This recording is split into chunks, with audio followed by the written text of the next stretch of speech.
Hello students, welcome back my YouTube channel. Today we are going to start exercise 8.3 for class 8. Okay, so let's start. Question number 1. We have a man got a 10% increase in his salary if his new salary is rupees 1,54,000. Find his original salary. यदि एक man की salary में 10% का increment होता है, ठीक है, और उसकी नई सैलरी इंक्रीमेंट के बाद 1,54,000 हो जाती है, तो आपको ओरिजिनल सैलरी फाइंड आउट करनी है कि पहले इसकी सैलरी कितनी रही होगी। ओके, ये आपका क्वेश्चन है। Okay, let's see solution of this question. Let the original salary be x. हमने ओरिजिनल सैलरी को एक्स ले लिया and the given the new salary is this. ये आपको गिवन है। तो according to question original salary plus increment क्या हो जाएगा? New salary. ठीक है, जितना ओरिजिनल सैलरी थी उसी में तो इंक्रीमेंट हुआ है कितना? 10% का is equal to new salary. Okay, चलिए तो आगे देखते हैं। हम इंक्रीमेंट हुआ 10% का, तो आप प्रश्न अकॉर्डिंग टू क्वेश्चन आप कैसे अरेंज करेंगे? एक्स, ओके, ये x original salary plus increment. Increment कितना? 10%, और 10% किसका?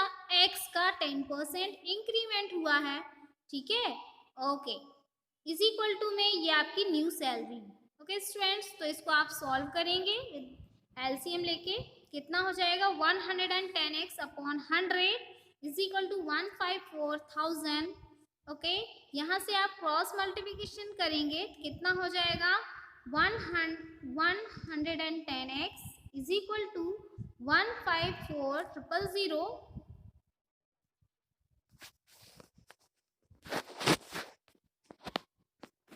ओके, 154,000 मतलब 110x इज इक्वल टू आप लिख सकते हैं 154,000। ओके, और यहाँ पे मल्टीप्लिकेशन में 100। आपको x की वैल्यू निकालनी, तो x यहीं रहने दीजिए। अगेन आप ये सब ट्रांसफर कर देंगे तो कितना आ जाएगा? x की वैल्यू आ गई आपकी 1,40,000। Yes, the original salary was ₹1,40,000। Okay, we are going to next question. We have on Sunday 845 people went to the zoo. Okay, Sunday के दिन zoo में कितने लोग गए? 845 लोग गए। ऑन मंडे को कितने गए? देखिए 169 पीपल गए। तो what is the percent decrease in the people visiting the zoo on Monday? ठीक है, तो मंडे के दिन कितने परसेंट लोगों के आने में कमी आई है। ठीक है, तो उसको देखना है आपको, डिक्रीज कितने लोग कम आए हैं। तो आप 845 में से यदि 169 को हम सब्ट्रैक्ट करेंगे तो कितना आएगा? 676। मतलब इतने लोग कम आए हैं। कब? मंडे को। कहाँ विजिट करने? जू में विजिट करने के लिए। तो आपको निकालना है परसेंटेज। ठीक है, डिक्रीज परसेंटेज निकालना है। तो सबसे पहले आप देखेंगे डिक्रीज किससे हुआ है। तो डिक्रीज एक्चुअली में हुआ है ऑन संडे से। तो यस, इसको आप ऊपर लिखेंगे डिक्रीज के लिए। देखिए डिक्रीज परसेंट के लिए हमने क्या लिखा? जितना डिक्रीज हो रहा था ऊपर लिखा, जिससे डिक्रीज हो रहा था उसको हमने नीचे लिखा इनटू 100 का आप मल्टीप्लाई कर देंगे तो कितना आ जाएगा? 80%।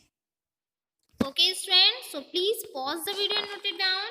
Question number 3 is a shopkeeper buys 80 articles for ₹2,400 and sell them for profit of 16%. Find the selling price of one article. क्या बोल रहा है कि एक शॉपकीपर जो 80 आर्टिकल को 2,400 में सेल करता है, तो आपको बताना है कि यदि उसमें 16% का प्रॉफिट होता है तो वन आर्टिकल की सेलिंग प्राइस कितनी है। तो पहले हम 80 आर्टिकल की सेलिंग प्राइस निकाल लें, उससे हम वन आर्टिकल की सेलिंग प्राइस निकाल लेंगे। चलिए, तो इट इज शॉपकीपर 80 आर्टिकल की, देखिए उसके पास कॉस्ट कितनी थी? 2,400। यहाँ से हमने वन आर्टिकल की कॉस्ट निकाल ली। ठीक है, आप ऐसे भी कर सकते हैं, लास्ट में भी निकाल सकते हैं। प्रॉफिट उस पर कितना था? 16 का। ठीक है, तो वन पे प्रॉफिट देखिए कितना हो जाएगा? 4.80 रुपीज़ का। ओके, तो ये कितना आ गया? आपको प्रॉफिट आ गया है। अब यहाँ से आप सेलिंग प्राइस निकालने के लिए क्या करेंगे? Cost price plus profit. Cost price कितना आ गया था हमारा ऊपर? वन आर्टिकल का 30, और ये हमारा प्रॉफिट है टोटल कितना? 4.80। तो टोटल कितना हो गया? 84.80 रुपीज, ये आपकी सेलिंग प्राइस हो गई 1 आर्टिकल की। Okay student, question number 4 is the cost of an article rupees 15,500 and rupees 450 was spent on its repair. So if it is sold for a profit of 15%, find the selling price of article. तो आप हमेशा ध्यान रखिए कि जब भी कोई article हम लेते हैं, है ना, उसको आप परचेस करते हो घर तक लाने के लिए या रिपेयर करने के लिए, जो भी एक्सपेंशन होता है वो आपका एक्चुअली में कॉस्ट प्राइस में ऐड हो जाता है, क्योंकि टोटल कितना एक्सपेंशन हुआ, मतलब टोटल कॉस्ट प्राइस कितनी हो गई, देखिए total cost of an article cost plus overhead expenses, तो कितना हो गया टोटल, ये ऐड कर देंगे आप इसे, कितना हो जाएगा 15950।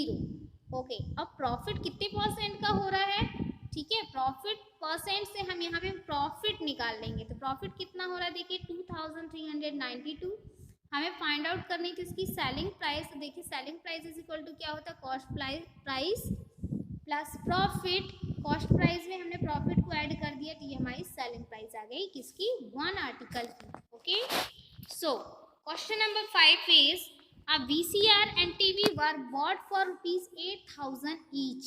ठीक है, क्या कर रहे हैं हम, VCR और TV दोनों को 8,000 में हमने क्या किया है, खरीदा है, बॉट किया, and shopkeeper made a loss of 4%, और शॉपकीपर को 4% का लॉस हो रहा है VCR पे और 8% का प्रॉफिट हो रहा है टीवी पे, जब उसको उसने क्या कर दिया है, सेल किया है। फाइंड द गेन और loss percent the whole transaction, तो टोटल उसको कितने का, मतलब खरीदने के बाद उसको सेल करने में, है ना, कितने का उसको लॉस हो रहा है, ये आपको फाइंड आउट करना है।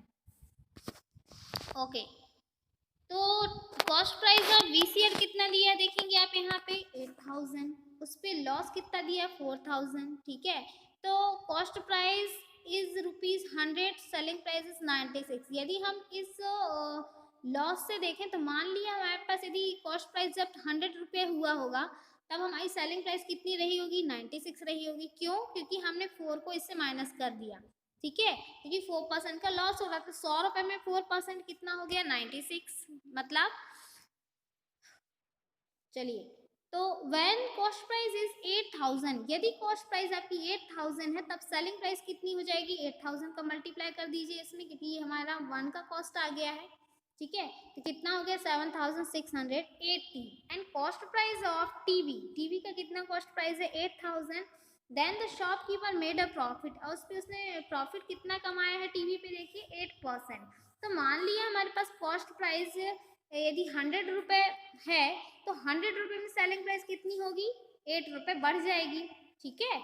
इसी प्रकार यदि हम सेलिंग प्राइस निकाल लें टीवी की, ठीक है, ओके, तो टीवी का देखिए कॉस्ट प्राइस कितना है 8,000, 8 का मल्टीप्लाई कर दी कितना हो गया 8,640, तो टोटल सेलिंग प्राइस कितना हो जाएगा, यहाँ पे देखेंगे आप, selling price is equal to ₹700,680 plus दोनों को ऐड कर दिए, दोनों के सेलिंग प्राइस को, तो ये हमारा टोटल सेलिंग प्राइस आ गया। दोनों के कॉस्ट प्राइस को ऐड किया तो टोटल कॉस्ट प्राइस आ गया। अब आप देखेंगे कि यहाँ पे selling price greater than cost price, there was a profit, क्योंकि सेलिंग प्राइस आपकी ज़्यादा है, ये देखिए, और कॉस्ट प्राइस आपकी कम है, मतलब आपको प्रॉफिट हुआ है। तो प्रॉफिट कितने का हुआ है, 320 रुपये का हुआ है, ठीक है। तो प्रॉफिट हम हमेशा, प्रॉफिट या लॉस जब भी आप फाइंड करेंगे तो हमेशा कॉस्ट प्राइस से फाइंड करेंगे, ठीक है। तो देखिए यहाँ पे 320 अपॉन हमने क्या लिया है 16,000 इंटू 100 इज इक्वल टू 2%, में 2% का इस पूरे होल ट्रांजेक्शन में, मतलब VCR और टीवी को लेने से लेके सेल आउट करने में इसको टोटल कितने का 2% का प्रॉफिट हो रहा है शॉपकीपर को। Okay students, so question number 6 is during a sale a shop offer a discount of 10% on market price of all the items. What would be the customer have to pay the pair of jeans marked for 1,450 and 2 shirt makes a 480 each, 450 each। क्या बोल रहा है कि एक cell है, cell लगी हुई shop में, जिसमें हर आइटम में 10% का डिस्काउंट मिलता है, जितनी भी इसकी मार्क्ड प्राइस होती है, ठीक है। यदि जीन्स की मार्क्ड प्राइस ये है और शर्ट की मार्क्ड प्राइस ये है, तो उसने कितना, एक जीन्स लिया हुआ है, अ पेयर ऑफ जीन्स, एक जीन्स का पेयर लिया हुआ है उसने, 2 शर्ट लिए हुए हैं, तो उसमें टोटल इसको कितना पे करना पड़ेगा। चलिए स्टार्ट करते हैं, देखते हैं हम यहाँ पे टोटल मार्केट प्राइस कितनी है देखिए 1450, ठीक है। ये जीन्स की मार्केट प्राइस है। 1 पेयर ऑफ जीन्स का मतलब होता है कि उसने एक जीन्स खरीदी है। पेयर इसलिए क्योंकि इसमें 2 पैर होते हैं, ठीक है, इसलिए पेयर में बता दिया। और 2 शर्ट खरीदे हैं तो 2 शर्ट 850 के ईच हैं, तो टोटल कितना उसने टोटल कितना हो रहा है उसका मार्केट प्राइस 3150। उसमें 10% का डिस्काउंट देंगे तो 3150 का यदि हम 10% यहाँ से निकालेंगे तो देखिए 0 से 0 कैंसिल आउट हो गया, तो कितना हो गया, मतलब उसको 315 रुपये कम देना होगा। तो डिस्काउंट इज इक्वल टू, इस डिस्काउंट हमेशा मार्केट प्राइस में निकाला जाता है, तो discount is equal to market price में से आप जो सेल प्राइस है उसको सब्ट्रैक्ट कर देंगे तो कितना आ जाएगा उसका ओरिजिनल जो उसे पे करना है। तो कितना पे करना है उसको देखिए, उसको एक्चुअली में पे करना पड़ेगा 2835 rupees. Okay, so next question is a milkman sold 2 of his buffalo for rupees 20,000 each and one made a gain of 5% and another a loss of 10%। उसने एक मिल्कमैन है, उसके पास 2 बफेलोज हैं, ओके, और उसने क्या किया है, दोनों को 20,000 पे सेल किया, बट एक को 5% गेन पे और एक को 10% लॉस पे सेल किया, तो ओवरऑल उसको लॉस हुआ है या गेन हुआ है, ये हमें देखना है। तो चलिए, सेलिंग प्राइस ऑफ 1 फैलो कितनी है 20,000 है, ठीक है, और मिल्कमैन को एक पे क्या हुआ, प्रॉफिट हुआ है 5% का। तो देख लेते हैं, यदि 100 रुपये पे प्रॉफिट हुआ 5 का, तो 20,000 पे कितने का हुआ होगा, देखिए यहाँ से आप देखेंगे क्या किया है हमने, यहाँ से हमने 1 रुपये में उसका निकाला हुआ है सेलिंग प्राइस, तो कितना हो जाएगा 105/100। यहाँ से आप निकालेंगे, क्या निकालना है, the means it's cost price is 100 rupees, then selling price is 105। यदि कॉस्ट प्राइस इतनी है और सेलिंग प्राइस इतनी है, ठीक है, तो हमने 1 बफेलो को क्या निकाल लिया है, यहाँ पे हमने उसका निकाला हुआ है कॉस्ट प्राइस, जिसको हमने गेन पे बेचा है, ठीक है, ठीक है। गेन के लिए ये कॉस्ट प्राइस का क्या फॉर्मूला होता है, यहाँ से आप देख लेंगे, होता है selling price into 100 upon 100 plus profit, ये फॉर्मूला होता है। इसी फॉर्मूले से उसने इसको लिख दिया है, selling price 20,000 into 100 upon 100 plus profit कितना था 5% का, तो उसको ऐड कर दिए, कितना 105 हो गया। आप सॉल्व कर लेंगे, कैलकुलेशन देख लेंगे आप, यहाँ से कितना हो जाएगा 19,047। ओके, सेकेंड क्वेश्चन लॉस पे किया है, तो ये आपका सेलिंग प्राइस हो गया इंटू 100। जब भी हम किसी का कॉस्ट प्राइस निकालते हैं तो उसका फॉर्मूला होता है cost price is equal to selling price into 100 और अपॉन होता है यहाँ पे 100 माइनस लॉस, ठीक है। तो लॉस कितना 10% का, तो 100 में 10 क्या देखिए 90, और यहाँ पे हम निकालेंगे इतना आ जाएगा। तो टोटल हम कॉस्ट प्राइस को ऐड कर लेते हैं, तो टोटल कॉस्ट प्राइस दोनों का कितना है, दोनों बफेलो का देखिए कितना आ गया 41,269 एंड दोनों को सेलिंग प्राइस कितना है 40,000 है। ओके, ये आपका सेलिंग प्राइस है और ये कॉस्ट प्राइस, तो यहाँ से आप निकालेंगे टोटल लॉस कितना हुआ, क्योंकि यहाँ पे सेलिंग प्राइस जो है लेस देन है as compares cost price. Okay, so loss is equal to कितना आ गया 1269.84 and the overall loss of milkman was 1269.84 rupees का उसको क्या हुआ है, लॉस हुआ है। क्वेश्चन नंबर 8, ये आपका क्वेश्चन नंबर 8 में देखिए क्या लिखा था, price of TV is 13,000 and the sale tax change charged on it is at the rate of 12%, ठीक है। टीवी का प्राइस दिया हुआ है और सेल टैक्स कितना लग गया उसमें सेल करने पे 12%, तो find the amount Vinod will have to pay in he buys it. Okay, तो मान लिया हमने कि 12% का उसको क्या लगा सेल टैक्स, तो 100 रुपये में कितना लगा 12 रुपये लगा, ठीक है। ऐसे 13 में कितना लग जाएगा, तो 12/100 इज इक्वल टू 13,000, मतलब कितना लगेगा 1560 रुपीज़ उसको सेल टैक्स देना पड़ेगा। तो टोटल अमाउंट कितना हो गया, जितने में उसने खरीदा और इतना सेल टैक्स दिया, तो टोटल हो गया इतना, ठीक है। तो इतना विनोद को टीवी पर सेल टैक्स पे करना पड़ेगा, ठीक है स्टूडेंट्स। ऐसे ही आप क्वेश्चन नंबर 9 देखेंगे, Arun bought a pair of skates at the sale where a discount given was 20%।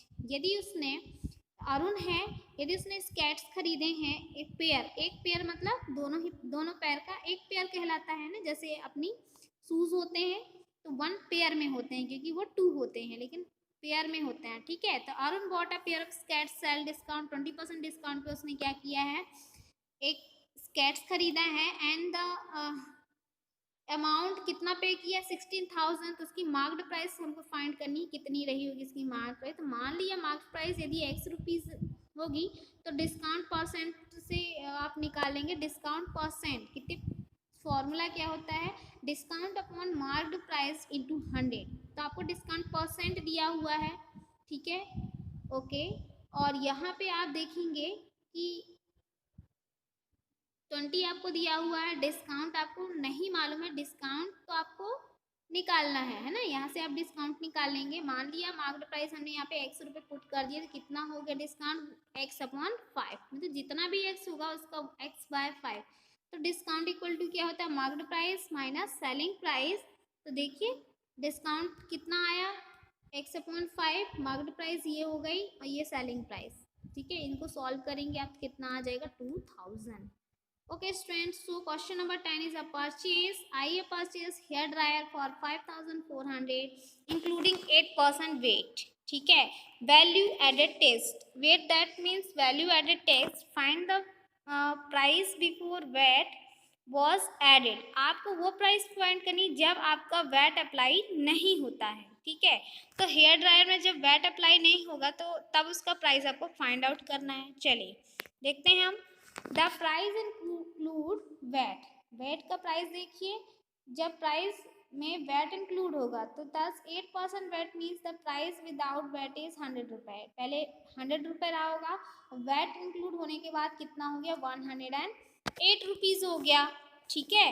तो यहाँ से आप देखेंगे when a price including VAT rupees 5,400, 5,400 में कितना वैट इंक्लूड है, ठीक है। उसके लिए क्या निकालेंगे आप, 5,000 इंटू 100 अपॉन 108, कितना इंक्लूड है यहाँ पे 5,000 इंक्लूड है, ठीक है, okay.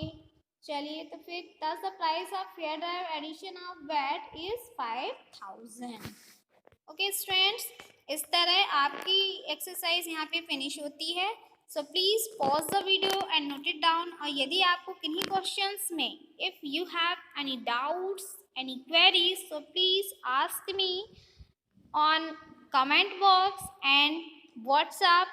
Okay students, thank you for watching my video.